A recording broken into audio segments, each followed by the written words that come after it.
C'est bon, ça passe? Ça passe. Eh ben... Comment je vais faire mon intro? Ouais, ça va être compliqué, hein, depuis un an. Un an que j'ai pas fait de podcast? Ouais, c'est possible, peut-être un an. Entre... Alors, attends, on va dire entre 6 mois et un an. Non, ça fait un an. Ouais, ça fait autant de temps que j'ai pas tourné.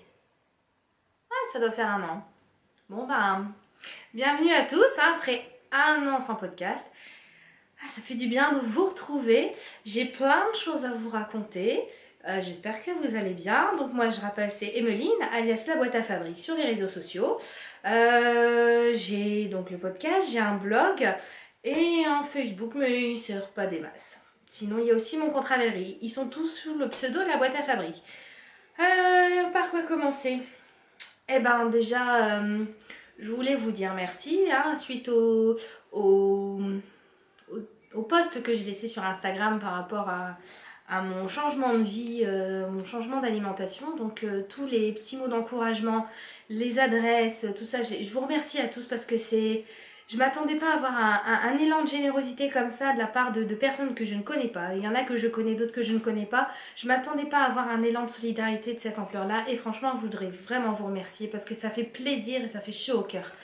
J'ai eu plein de bonnes adresses, j'ai eu plein de bons conseils, j'ai eu des messages privés aussi. Particulièrement, je voulais remercier Nanilus parce que franchement, je m'attendais, je te connais, mais je m'attendais pas à cette gentillesse comme ça. C'est fou, ça me scotche en fait. Donc merci à tous. Après, en ce qui concerne le sang gluten, je reviendrai dessus plus tard. Pour l'instant, on va passer à tout ce qui est couture. Donc, pour ceux qui ne le sauraient pas, je travaille dans un magasin de tissus depuis quelques mois déjà. Avant, je travaillais chez Mondial Tissu. Maintenant, je travaille dans une petite boutique de tissus sur Orchy qui s'appelle Polo Tissu. Qui est ouvert du mardi au samedi, uniquement les après-midi. Donc pour ceux qui veulent passer faire un petit coucou, il n'y a pas de souci, on sera ravis de vous accueillir. Donc maintenant on passe à la partie couture, j'ai plein de choses à vous montrer, beaucoup de choses à vous raconter. Donc c'est parti, on va commencer par le plantain. Alors, j'ai repris la couture il y a de ça quelques mois déjà, j'avais fait un gros stand-by couture. Et j'ai repris il y a quelques mois en partant sur le principe de me faire des vêtements mais simples, du basique. Parce que j'aime bien quand ça va vite et que c'est fonctionnel. Donc j'ai fait plusieurs plantains. Dans celui-ci, le tout basique, on peut pas plus simple, avec des manches longues et puis... Allez, un petit mise au point, un petit point décoratif sur les manches. Alors, pas évident à en faire sur du jersey, donc je l'ai fait aux deux manches. Ainsi que sur le bas du t-shirt. Donc c'est sympa, je me suis dit pourquoi pas partir sur un point décoratif pour faire les ourlets de manches et les ourlets de corps. Je trouvais ça pas mal, parce que j'en ai déjà fait un autre, enfin j'en ai même fait deux autres, et faire à chaque fois le même en différents coloris, ça me botte pas des masses. Donc je me suis dit pourquoi ne pas partir sur des petites améliorations. Donc là j'ai fait un point décoratif au niveau des ourlets de manches et des ourlets du corps. J'ai fait un autre plantain. Je l'ai pas l'ail au lavage. Là ce coup-ci c'est des manches 3/4 avec des coudières en daim bleu. Et le tissu c'est un tissu un peu bordeaux. Donc je suis partie... attendez. Je suis partie sur un plantain donc bordeaux, manche 3/4 avec des coudières. Et pareil, j'avais fait un petit point décoratif au niveau des ourlets de manches. Il se voit pas des masses, c'est ton sur ton avec la couleur du tissu. Mais voilà, j'avais envie. Et le tout premier plantain que je me suis fait c'est celui-ci. Donc là, je me suis carrément fait plaisir. Alors, attention les yeux. Dans un jersey enfant, j'adore. Un jersey, donc ça que pareil, j'avais acheté au magasin où je travaille. Donc un jersey enfant, noir sur fond blanc avec des dessins. Donc on a des petits hérissons, des champignons. Qu'est-ce qu'on a d'autre? Alors, je sais pas si c'est des carottes ou... Enfin bref, je trouvais ça pas mal. Ça fait un peu automnal. Donc celui-là je l'ai beaucoup porté et d'ailleurs il lui est arrivé un petit accident lors du dernier lavage. Je sais pas si on va bien voir, mais il est plus vraiment blanc. Il est passé du blanc au rose, en fait il était lavé avec un pantalon. qui a énormément d'épargne malgré 10 lavages. Et donc il y a mon t-shirt qui est ressorti rose, donc maintenant il est rose sur fond, enfin noir sur fond rose. Une chaussette blanche qui est ressortie mais vraiment rose, rose layette. Et puis le pantalon de chantier de mon homme qui lui était blanc dans le bas et puis maintenant qui n'est plus très blanc, qui est rose dans le bas. On va passer des détails. Donc voilà, ça ce sont en couture les basiques que j'ai fait. J'ai encore l'intention d'en faire parce que c'est rapide à faire, fonctionnel, on peut le mettre, on le lave, on le remet, il n'y a pas de souci, ça s'accorde avec tout et c'est pas prise de tête. Donc voilà, donc ça sont les projets que je me suis fait dans des jerseys. Ensuite, j'ai récupéré, il y a de ça quelques mois, des chemises de mon père qui maintenant sont trop grandes pour lui et le tissu était tellement beau que je voulais m'en faire des vêtements et je suis partie donc avec une chemise, j'en ai fait qu'une pour l'instant et j'ai fait une datura, donc j'ai modifié certains trucs mais j'ai fait une datura dans une des chemises à mon père et franchement si vous pouvez encore m'en donner ce serait top. Hop là, donc regardez le tissu, il est magnifique franchement. Quand j'ai vu ça qui s'en débarrassait, de toute façon c'est pas compliqué, j'ai vu tout de suite une datura dedans donc alors j'ai fait datura avec le col Claudine, j'ai mis un passepoil assez fin ici au niveau de l'empiècement du haut et puis dans le dos c'est là que j'ai fait les modifications parce qu'en fait pour faire la datura normalement l'empiècement du haut est fermé, j'avais pas assez de tissu en fait ou alors si je pouvais mais c'était pas dans le droit fil et ça m'embêtait, c'était de prendre dans une manche. Donc ce que j'ai fait c'est que j'ai gardé le devant avec les boutons et puis en fait à ce niveau là j'ai fait une piqûre pour fermer. Donc ici on voit bien la patte de boutonnage avec les boutons mais c'est complètement scindé, on peut pas l'ouvrir. Et par contre dans le bas là en effet j'ai gardé, ah c'est fou ça, à l'écran on voit une diff, à l'écran on voit ici une démarcation qu'on voit pas quand je le porte. Ah ça c'est dingue. Bref, donc ici voilà, j'ai gardé, en fait j'ai gardé le bas de la chemise, j'ai même laissé ça, je trouvais ça trop mignon. Donc j'ai gardé le bas de la chemise, même avec le patron normalement c'était beaucoup plus, ça remontait un peu plus et ça m'embêtait en fait parce que l'ourlet était déjà fait donc j'avais pas forcément envie d'en refaire un. Et donc j'ai gardé vraiment le bas de la chemise, du haut, le devant et le dos. J'ai coupé hein, ma pièce du bas devant et ma pièce du dos, le bas du dos et le bas du devant. J'ai tout gardé dans le bas de la chemise et puis après j'ai modifié, enfin j'ai fait en aléatoire, j'ai bidouillé et puis au final ça a été. Donc bon ça c'est pas pour tout de suite, ce sera pour l'été prochain mais franchement elle est sympa. Et il en reste encore, je crois que je vais en refaire. Ouais, il y a de fortes chances. Sinon, j'irai dans les friperies acheter des chemises 3XL ou 4XL à 3 francs 6 sous et puis je couperai dedans parce qu'au final, des fois, c'est des beaux tissus qui sont utilisés pour des chemises. Comme là, hein, c'était un super tissu. Ça, je crois, si je ne me trompe pas, il l'avait acheté en Italie. Et il l'avait pas acheté non, il l'avait pas acheté cher. Et puis du coup, bah maintenant, c'est une datura. Une datura pas chère. Donc ça c'est un des projets que j'ai fait aussi pour moi. Pour moi c'est tout. Après j'ai fait de la... Ah non, pour moi il me reste un truc. Au travail, enfin, là où je travaille, il fait assez frais dans le bâtiment. Et vu que je suis une très très grande frileuse, j'ai toujours besoin d'avoir un gros gilet et puis une écharpe autour du cou. Mais bon, l'écharpe c'est pas pratique, c'est pas forcément chaud. Les châles, j'en ai fait un, je vous raconterai tout à l'heure, mais je ne le mets pas. Donc du coup, moi je partais sur le principe de me faire quelque chose de doudou. Et j'avais vu ça sur Pinterest, j'avais vu des chèches en fait, d'un côté tissu et l'autre côté polaire. Et du coup, ni une ni deux, bah, j'ai pris ce qu'il me fallait, puis je m'en suis fait un. Et franchement, c'est un pur bonheur. Donc voilà la bête. Donc je vous montre le côté coton.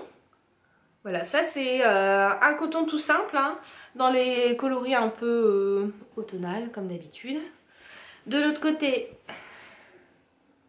alors c'est de la polaire doudou ou du pilou pilou comme moi j'ai l'habitude de l'appeler. Et puis un petit galon pompon, hein, qui borde... qui borde le châle, voilà, enfin le chèche. Donc il est quand même assez grand, hein. Donc ici il y a un raccord parce que il fait quoi, 1,70 m de large, en sachant que 1,70 m de large, en sachant que le tissu faisait 1,50 m. 1,50 m de... Hop là, allez, ça fait un an que j'ai pas enregistré. Donc je disais, en sachant que le tissu faisait 1,50 m de large, il a fallu que je fasse des raccords parce qu'1,50 m c'était pas assez large. Et encore je trouve qu'aujourd'hui celui-là il est pas assez large. Donc j'ai fait un raccord ici en fait. Si il veut bien faire la mise à point. Vous voyez, juste ici, j'ai fait un raccord tissu. Allez. Ouais. On le voit ou on le voit pas le raccord? On le voit pas, c'est qui est bien fait. On voit vraiment ici, il y a un petit raccord tissu. Et pareil de l'autre côté. Hein. Moi, je me suis arrangée vraiment pour pas que ça se voit. Hein, le raccord, il est ici. Hein, vraiment dans le... Allez. Bon, en fait, il est là. Hein, il est dans le... Dans le dessin, dans le motif. Et puis pareil, après pour le polaire doudou. Donc là, on le voit un petit peu plus, hein, forcément, parce que c'est du nid et qu'il y a un petit mouvement de tissu. Voilà, là il y a un raccord et pareil de l'autre côté. Et j'ai mis un galon pompon tout autour. Donc ça, ce chèche là, je vais le refaire. Et il y aura un tuto qui sera mis en ligne sur le blog. Hein. Mais ça, je reviendrai dessus plus tard. Donc moi je le porte comme ça. Hein. Je le plie un petit peu sur le devant. Je fais le tour. Bon après je le repasse en dessous, mais il y a différentes techniques, hein, pour le mettre. Donc moi je le repasse en dessous et puis voilà. Donc ça couvre vraiment bien ici au niveau de la poitrine, le cou. Et on est bien au chaud dedans, c'est tout doux. Après il y a d'autres techniques pour le fermer. Vous savez avec les attaches tétines ou les pinces à bretelles. Donc en fait il suffit de mettre une attache ici et de l'autre côté. Ou non, juste une attache à bretelles d'un côté et en fait on vient sur le devant et puis on l'attache, en fait ça se pince et au moins ça bouge plus. Moi j'étais pas trop pour le faire au départ et puis je l'ai pas fait pour celui-ci. Je pense pas le faire pour le deuxième. Par contre le deuxième je vais faire encore plus grand que celui-là parce que j'aime vraiment bien être au chaud, être enveloppée dedans. C'est très très agréable, c'est vraiment doux et c'est de la polaire doudou donc ça bouge quand même pas mal quand on travaille. J'ai préféré ça à la polaire classique parce que la polaire classique est plus raide, elle est beaucoup moins souple. Et moi je suis pas fan de la polaire classique, j'ai l'impression d'avoir des... Alors c'est bizarre, hein, mais pour moi de la polaire classique, comme celle-là, hein, sont des bouteilles en plastique et ça m'embête parce que c'est trop rigide et c'est... Je sais pas, au niveau du toucher, c'est pas forcément super agréable que de la polaire doudou. Donc ça, c'est quelque chose que je mets tous les jours pour travailler, que je mets tous les jours quand je sors de chez moi. Et puis on peut même le mettre comme ça si on veut. Donc voilà, je trouve ça pas mal. Donc ça, c'est le dernier projet que j'ai fait pour moi. Ensuite, j'ai fait pour ma fille une robe. Alors je réfléchis où j'ai mis le catalogue. Où est-ce que j'ai mis? Je lui ai fait une robe dans un catalogue. Le dernier hors série Coudre c'est facile pour enfants. Et merde, j'ai mis où? Faut que je le retrouve. Bon, un jour je le retrouverai. Donc je lui ai fait une robe dans un tissu que j'ai acheté, comme d'habitude là où je travaille. Dans un jersey, un peu jersey, je sais pas comment, on dit jersey bouclette. Hein. Je sais pas s'il va faire la mise au point. Ouais, on voit pas des masses. Si, ça y est. Donc j'ai fait dans un tissu sweat, tissu jersey, enfin vous l'appelez comme vous voulez. Et j'ai fait cette robe là, je l'avais vue, en fait une cliente était venue m'acheter du tissu justement pour la faire, pour sa petite fille. Et puis j'ai trouvé tellement la robe adorable que bah il fallait que je la fasse pour ma fille. Donc je lui ai fait la robe, hein. Je sais pas si on va bien voir. Alors, ça c'est le tissu, il est canon. Donc c'est un fond un peu rosé avec des petites libellules. On a des rosaces, on a des feuilles de ginkgo. Non, franchement, c'est un tissu sublime. De toute façon, il n'y a pas, il est parti à une vitesse celui-là. Et je lui ai fait cette robe-là. Donc j'ai fait en partant de ses mesures. Stature, elle fait 1m24-25. Dans le catalogue, je lui ai pris la taille pour une stature entre 1m15 et 1m25. Donc normalement, elle rentrait dedans, pas de problème. Sauf qu'une fois portée, ben en fait, elle peut pas la porter, c'est 15 fois trop grand. Il faudra qu'elle attende l'année prochaine pour le mettre. Donc je suis vraiment déçue par rapport à ça. J'adore le modèle, j'adore la robe, j'adore le tissu. Mais niveau taille, c'est zéro pointé. Alors je sais pas si c'est comme ça pour tout le monde, mais avec les catalogues de... non, c'est pas octobre, c'est Coudre c'est facile hors série. Eh ben, j'ai un gros problème au niveau des tailles. Donc qu'est-ce que j'aurais dû faire? J'aurais dû prendre la taille du dessous, j'aurais dû modifier, j'en sais rien. En tout cas, ça rend pas du tout ce que ça rend sur la petite fille dans le catalogue. Donc en fait, on a ici une pièce pour le devant. On a une pièce ici sur le côté en fait qui vient... C'est celle-ci. On a la couture là, on n'a pas de couture sur le côté et ça vient jusque dans le dos.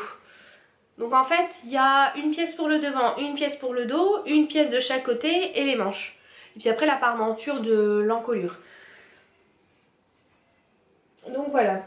J'ai fait toutes les piqûres à la surjeteuse bien évidemment. Pour avoir un rendu impeccable. Voilà. Et puis on a fini par faire un point à la recouvreuse. Oh, franchement, c'est trop bien une recouvreuse. Quand on arrive à bien s'en servir, à bien la régler. Franchement, et ça fait un fini, mais hallucinant quoi. C'est magnifique. J'ai jamais autant pris plaisir à coudre avec une surjeteuse, une qui fonctionne. Et encore, c'est même pas une surjeteuse, c'est une surjeteuse recouvreuse qui fonctionne. La mienne, elle est là. Hein. Hop. La mienne, elle est là. C'est une Singer Ultra Lock, donc sans différentiel. C'est ma première surjeteuse. On l'a déjà... Elle a déjà cafouillé. On l'a réglée. J'ai été la faire régler. Et c'est quand elle veut bien. Hein. Franchement, celle-là, cette machine qui a fait cette robe-là, c'est une surjeteuse recouvreuse automatique. Alors franchement, un pur bonheur. Je rêve, si Père Noël m'entend, je rêve Père Noël d'avoir une surjeteuse recouvreuse pour Noël. Je crois que je peux rêver encore longtemps, mais si un jour tu as les moyens de m'offrir une surjeteuse recouvreuse à Noël, franchement Père Noël, tu feras de moi une femme comblée. Donc voilà, petit aparté sur la robe. Donc une robe sweat hein, pour l'hiver, avec des manches un peu ballon, un peu bouffantes, c'est pas manche ballon, c'est une manche bouffante. Ici, hein, on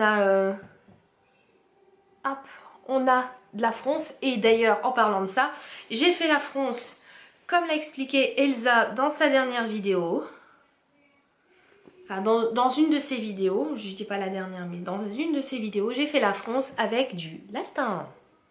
Et franchement, c'est le truc à avoir. La prochaine fois que j'en avais commandé chez Mercerie Extra, ma prochaine commande, j'ai commandé une bobine de 50 mètres. Au moins je serai tranquille une paire de mois. Parce que 50 mètres, j'ai regardé, pour 50 mètres de lastin, ça coûte 5 €. Franchement, s'il faut bien viser dans quelque chose, c'est là-dedans. Hein. Donc ça, c'est le seul projet couture que j'ai fait pour mes enfants. J'ai fait que ça. Hein. Alors après, je leur ai fait des snoods en minky et coton. Mais bon, ça, ils sont déjà rangés. Il fait plus assez chaud pour les mettre. Enfin, il fait trop frais pour maintenant. Qu'est-ce que j'ai fait d'autre? Je ne sais plus. C'est vrai que je fais beaucoup de couture en ce moment, mais des petits projets.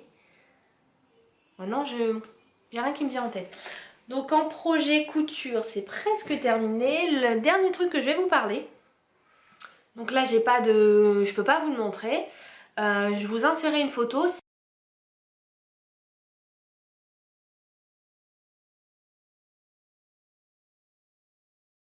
C'est le Tipeee que j'ai fait. J'ai posté des photos sur Instagram. Donc c'est le Tipeee que j'ai fait pour mon fils. Et je vais en refaire un pour ma fille. Ça, je lui dis pas, c'est une surprise. C'est un Tipeee que j'ai fait dans un coton, ce qu'on appelle nous polycoton, donc un coton polyester. C'est 80% polyester, 20% coton. Et dans une cotonnade que j'avais achetée chez Mondial Tissu avec des petites têtes d'ours mais en origami. Et alors pour l'histoire, j'ai fait ça du samedi matin, on allait travailler parce que je savais très bien que mon mari avait besoin de temps l'après-midi pour faire des travaux et qu'il avait les enfants, donc il fallait que je trouve absolument un moyen pour qu'il s'occupe. Donc j'ai fait le Tipeee du matin et j'ai fini à midi. Donc on a mis les tasseaux à l'intérieur et puis on a monté le Tipeee dans la chambre de Martin. On a mis les petites guirlandes lumineuses et tout, impeccable. Martin a fait sa sieste dedans, à même le parquet. Et Martin a dormi dedans, sauf que là, je dis dormir sur le parquet, c'est pas la peine, donc on a mis le matelas dans son tipi. Martin a dormi dans son tipi toute la nuit. Et c'est vrai que c'est pas mal pour les enfants parce que ça recrée leur petit espace, leur coin détente, ils peuvent se cacher dedans, faire des bêtises s'ils veulent, il n'y a pas de problème. Et ouais, et puis Lisa, elle avait adoré... ah, c'est trop bien le tipi de Martin, j'aimerais bien en avoir un. Et puis on lui a dit qu'il n'y avait pas assez de place dans sa chambre. Mais on lui prépare la surprise de lui faire un tipi. Peut-être pour les vacances de Noël, si j'arrive à le faire avant. Si j'arrive pas à le faire avant. Sinon, on est quoi? On est au mois de novembre. Ouais, peut-être pour décembre. Enfin bref, en ce qui concerne le Tipeee, j'avais dit en postant la photo sur Instagram que je ferais un tuto. Le tuto est là, il est écrit. Il n'y a plus qu'à le faire. Mais pour ça, hein, avant de mettre l'article sur le blog, le tuto sur le blog, il faut que je fasse quand même le Tipeee, que je prenne des photos, ceci, cela. Donc ce sera, je pense, courant décembre. Donc pour ceux qui veulent par exemple offrir un Tipeee pour Noël, pourquoi pas s'inspirer du Tipeee que j'ai fait et d'utiliser le tuto pour le faire. Alors justement, par rapport au Tipeee, je vais vous montrer. Et j'ai pas tout pris. Et j'ai mis où le tissu? Je sais plus. Je vais chercher le tissu.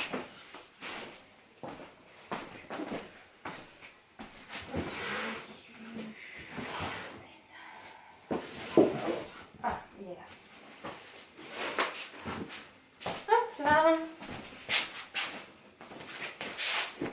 Alors, du coup, c'est un petit peu mal organisé ce podcast, mais c'est pas grave. Donc pour faire le Tipeee de Lisa, j'ai acheté donc deux tissus. Un là où je travaille et puis un chez Mondial Tissu. Donc j'ai pris cette couleur là. C'est un peu... c'est un vieux rose. Je sais pas si on peut voir. Voilà. Donc ça c'est le tissu que j'ai pris comme tissu principal. Donc il va faire tout le tour du Tipeee. Et puis pour... au niveau de l'entrée, j'ai pris... Alors j'ai eu un peu de mal à trouver quand même. Mais en demandant conseil, en fait j'ai pris celui-là chez Mondial Tissu. Donc c'est pareil, c'est un coton assez épais hein, pour le coup, par rapport au Tipeee de Martin.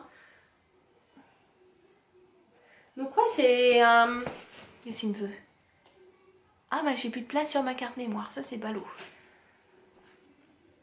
Hop, ça enregistre encore, c'est pas grave, on fera ça plus tard.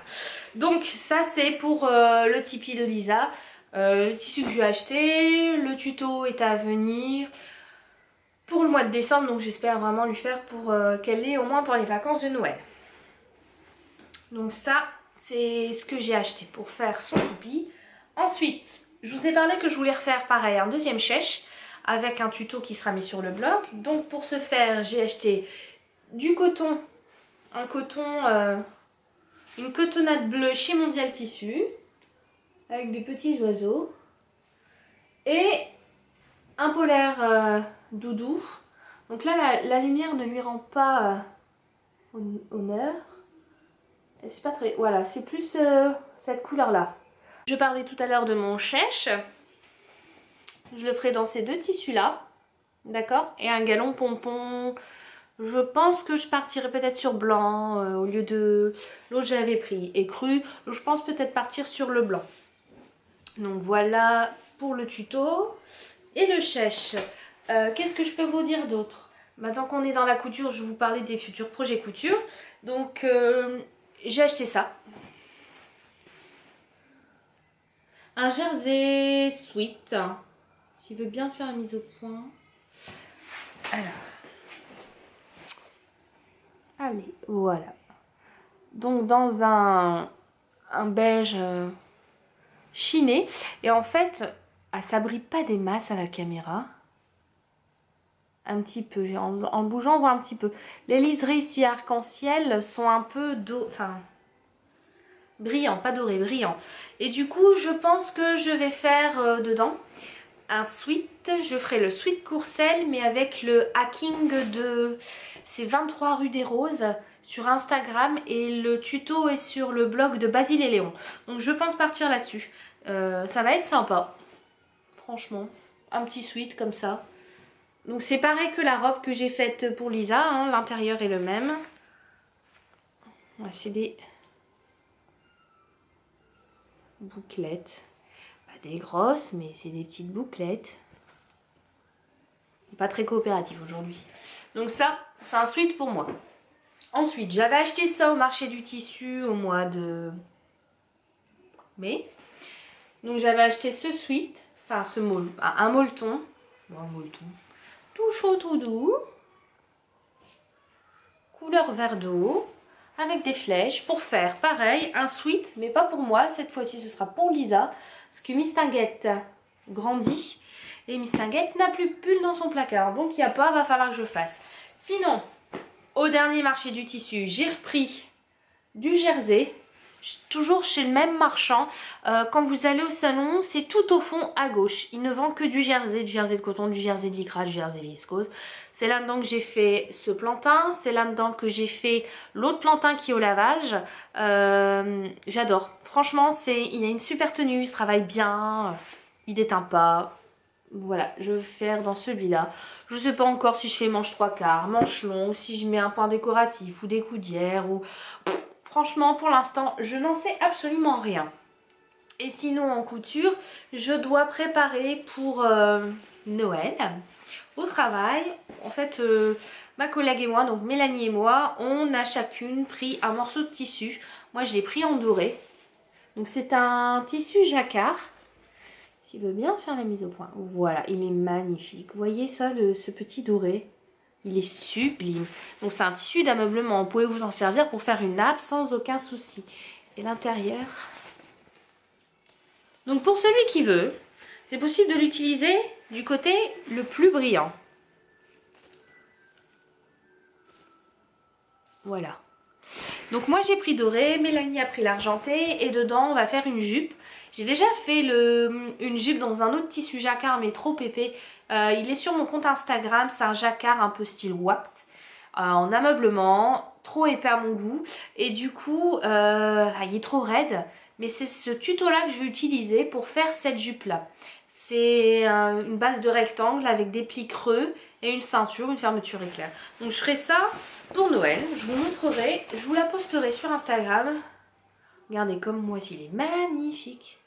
Franchement, venez faire un tour chez Polo. Je fais pas de la pub pour le magasin, mais tissus pas chers, de qualité et originaux, vous pouvez les trouver chez nous.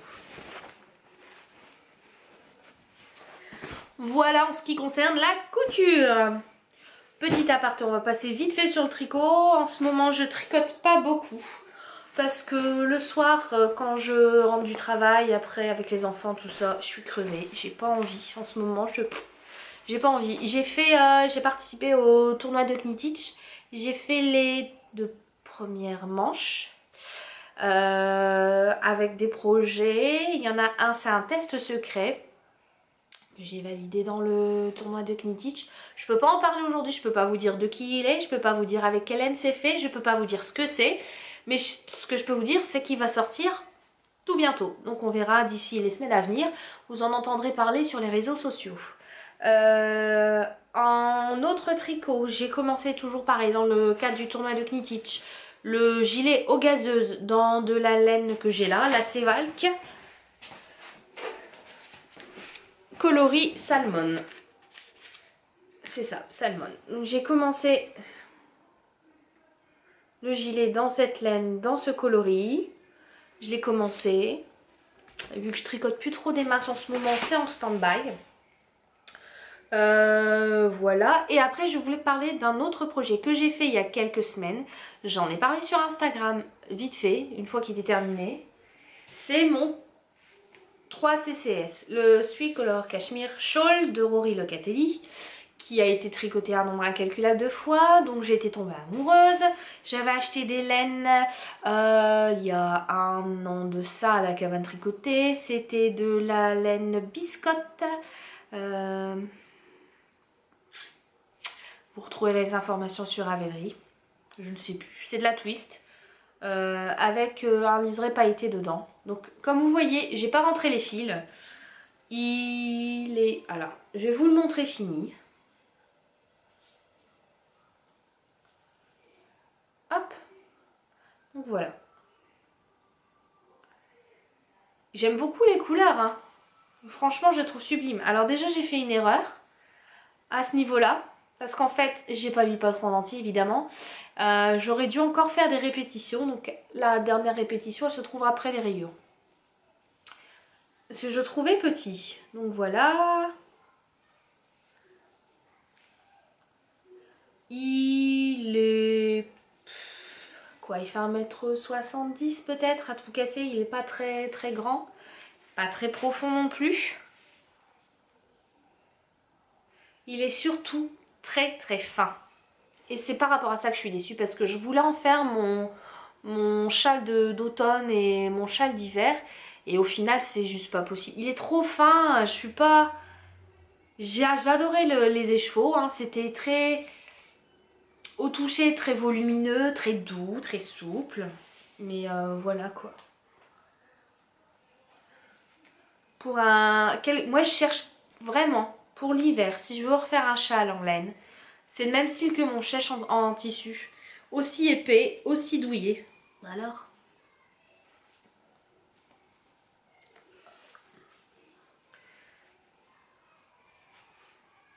il est pas très...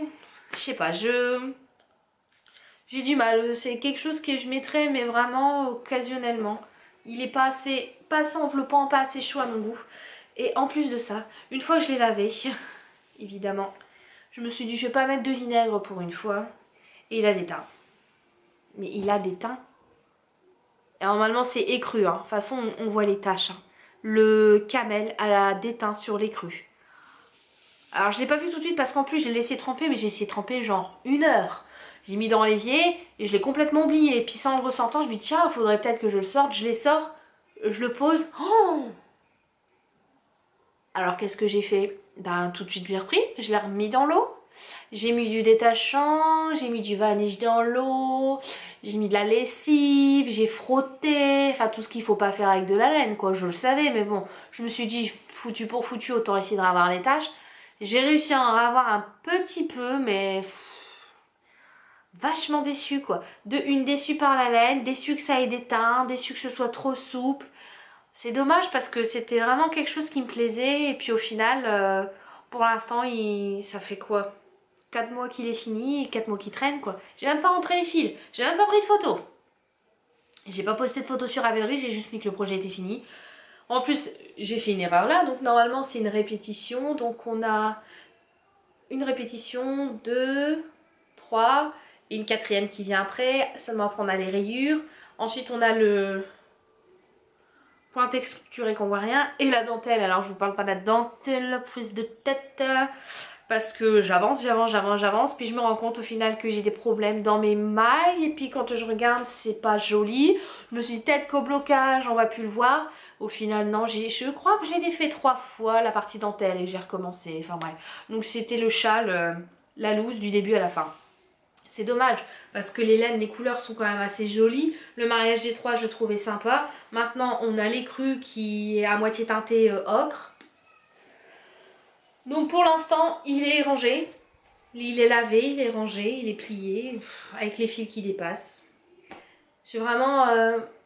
pour ça qu'en ce moment, les châles, j'en tricote même plus. Parce que j'ai tellement été dégoûtée de celui-là que j'en ai plus l'envie. Faudrait vraiment avoir un coup de cœur. J'ai eu un coup de cœur d'ailleurs, en parlant tricot, sur le vitamine D qu'a tricoté le tricommande de Sophie. Et franchement, la couleur. Et j'aimerais tester les laines de Arco... Iris Yarn, si je me trompe pas dans la prononciation. Parce que franchement, ce framboise, il était d'une beauté. J'ai adoré. Je suis tombée en amour de ce... J'aimais déjà bien le modèle, mais alors là, la laine, ça m'a complètement convaincue. Donc voilà, en tricot, pas de...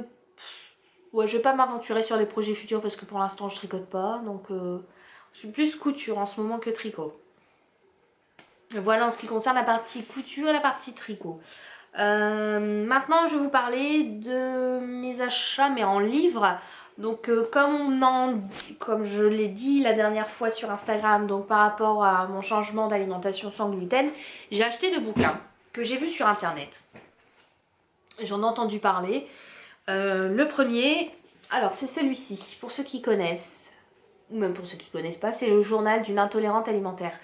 Et en fait, donc je suis en train de le lire. Et plus j'avance dans le bouquin, plus je me reconnais dans cette personne, plus je me reconnais dans ses symptômes. Et du coup, ça me conforte encore plus dans le fait qu'il faut vraiment que j'arrête. Après, j'arrête, mais aujourd'hui, je suis pas à la restriction 100%. Je suis à 80-90%. Si marqué par exemple, là, j'ai acheté la levure de boulangère déshydratée, il est marqué traces de gluten. Je suis pas là à supprimer les traces de gluten. Je suis pas, je sais que ça me rend malade, mais je suis pas non plus atteinte de la maladie de cœliaque où là c'est vraiment restriction 100%. Ce qui en fait est embêtant avec le gluten aujourd'hui, c'est le gluten des blés d'aujourd'hui. Ce sont des blés industrialisés qui ont été génétiquement modifiés pour avoir un pouvoir... En fait, le gluten, si on préfère, c'est comme le chewing-gum. C'est comme du chewing-gum contenu dans la pâte quand on fait son pain. C'est ce qui rend la pâte très élastique et très collante. Et ce collant de la pâte vient se tapisser autour de la paroi des intestins. Et ça empêche les villosités des intestins de faire leur travail correctement. Donc une mauvaise absorption des minéraux, un mauvais traitement des déchets. C'est tout un ensemble qui fait qu'on supporte ou on ne supporte pas. Moi aujourd'hui j'en suis arrivée au point que je n'en supportais plus. J'ai eu des maux de ventre pendant 2 mois, j'ai fait plein d'examens médicaux jusqu'à ce qu'on se rende compte que en fait j'allais bien, c'est juste mes intestins qui m'ont déclaré la guerre et qui m'ont fait comprendre qu'il était temps que j'arrête. Donc j'ai arrêté maintenant depuis un peu plus d'1 semaine, j'ai plus mal au ventre. Je vois pas forcément de... Bah déjà ne plus avoir mal au ventre c'est hyper important. Qu'est-ce que j'allais dire par rapport à ça? Je vois pas encore vraiment de changement physique. Si ce n'est que quand je suis montée sur la balance, 1 semaine après, j'avais déjà perdu 2 kilos. Mais en sachant que les intestins peuvent contenir jusqu'à 9 kilos de déchets, on peut pas vraiment le prendre en compte. Donc c'est en cours. Je vais continuer. De toute façon, il faut faire au minimum 2 mois. Et on verra dans 2 mois comment ça se passe. Si j'ai encore des problèmes. Comme là, tout a démarré d'une cystite. Il y a 2 mois, j'ai attrapé une cystite. C'était comment dire, entre l'infection urinaire et pas l'infection urinaire. Et il s'avère que tout ça, c'était dû à ça. Depuis que j'ai arrêté, j'ai plus eu de problème. Alors on va continuer sur ce régime-là et puis on verra bien d'ici 2 mois. De toute façon, je vous ferai je pense faire un point tous les 15 jours, vous dire ce qu'il en est, comment je réagis, comment je m'adapte. Donc là, on va encore laisser passer cette semaine et puis on verra peut-être le week-end prochain ou le week-end encore d'après pour faire un article ou un post dessus. Donc j'ai acheté ce bouquin qui est hyper intéressant et il faut vraiment que je le lise jusqu'au bout. Sinon, en recette, j'ai acheté celui-ci aussi. Pain et pâtisserie sans gluten. Donc c'est vrai qu'on voit un peu tout sur internet, on voit des recettes donc c'est gratuit, on peut les regarder sans souci. Sauf que souvent c'est pas forcément fait par des gens qui sont atteints de la maladie ou qui sont intolérants. Là c'est un bouquin qui a été écrit par une femme qui s'appelle Solène Goumi. Elle a écrit des recettes, donc c'est pâtisserie et pain dans le sucré ainsi que dans le salé.